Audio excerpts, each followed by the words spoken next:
సమర్థవంతంగా ప్రభుత్వాన్ని నడపడంలో కాంగ్రెస్ కు అనుభవం ఉందని ప్రజలకు ఎలా సేవ చేయాలో ఆలోచన చేస్తున్నామని మంత్రి పొన్నం ప్రభాకర్ అన్నారు. సిద్దిపేట జిల్లా హుస్నాబాద్ లో పలు అభివృద్ధి పనులు, ఎల్లమ్మ చెరువు సుందరీకరణ పనులకు మంత్రి శంకుస్థాపన చేశారు. అంతకుముందు యాదవుల ర్యాలీలో పాల్గొని డోలు వాయించి అందరినీ ఉత్సాహపరిచారు.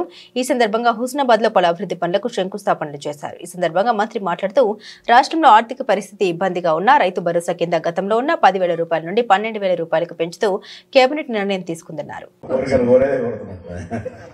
హుస్నాబాద్ ప్రాంతానికి తలమానికమైనటువంటి ఎల్లమ్మ చెరువు అభివృద్ధికి సంబంధించి ఈరోజు మీ అందరి సమక్షంలో 18 కోట్ల రూపాయలు శాంక్షన్ అయి టెండర్ అయి రేపటి నుంచే పనులు ప్రారంభమయ్యే ఒక శంకుస్థాపన ఈరోజు మనం చేసుకున్నాం.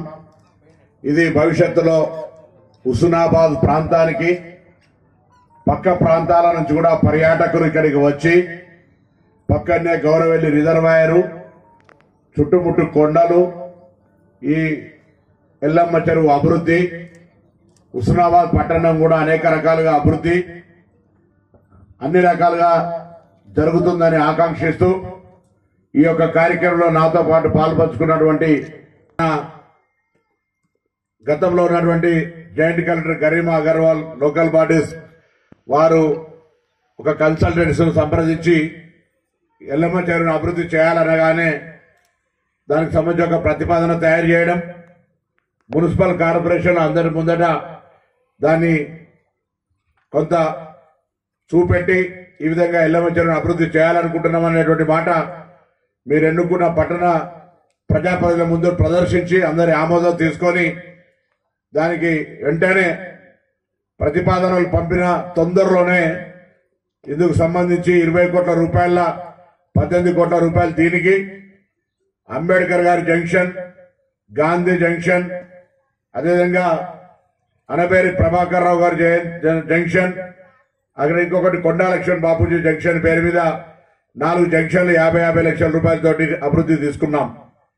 ఇప్పుడే భాగ్యరాజు గారు, శివన్న గారు అడిగినారు. ఇక్కడ ఉండబడేటువంటి ఈ జంక్షన్ కూడా డెవలప్మెంట్ చేయాలన్నారు. తప్పకుండా ఇంకో కొన్ని పట్టణంలో జంక్షన్లు గుర్తించండి. ఆ జంక్షన్లన్నింటినీ కూడా తప్పకుండా గుర్తించి పట్టణ అవసరం అభివృద్ధికి సంబంధించి పట్టణం యొక్క భౌగోళికంగా వేరే ప్రాంతాల నుంచి వచ్చేటువంటి వాళ్లకు ఆకర్షించే విధంగా ఉండే విధంగా దాన్ని తయారు చేస్తామనే మాట ఈ సందర్భంగా మనం చేస్తున్నాం. పట్టణంలో కూడా ఇవాళ మొన్న మళ్ళీ ఇంకా రేపెల్లుండి కొంత అభివృద్ధికి సంబంధించి ప్రతి వార్డులో 50 లక్షల రూపాయలతో సీసీ రోడ్లు కావచ్చు, డ్రైనేజీలు కావచ్చు చేసుకుంటా ఉన్నాం.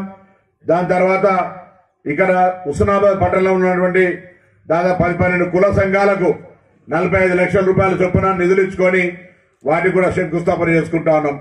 ఒకవైపు కమ్యూనిటీ హాళ్లు, ఒకవైపు రోడ్లు, డ్రైనేజీలు, శాశ్వతంగా డ్రైనేజీలు హుస్నాబాద్ లో రోడ్ల మీదకి రాకుండా ఇళ్లలో పోకుండా ఉండే విధంగా ప్రణాళిక తయారు చేసుకొని ఈ యొక్క ప్లాన్ ఆఫ్ యాక్షన్ కింద అభివృద్ధి చేస్తా ఉన్నాం. అందులో ఎల్లమ్మ చెరువు మీరు ఆ వీడియోలు చూసే కంటే తొందరలో నేను కాంట్రాక్ట్ గారిని కోరుతా ఉన్నా, వీలైనంత తొందరగా దీన్ని పూర్తి చేసినట్టయితే ఇక్కడ ప్రజలందరూ కూడా ఈ యొక్క ఆహ్లాదకర ప్రాంతం ఎల్లమ్మ చెరువు ఆనాడు దీని చరిత్ర ఉంది.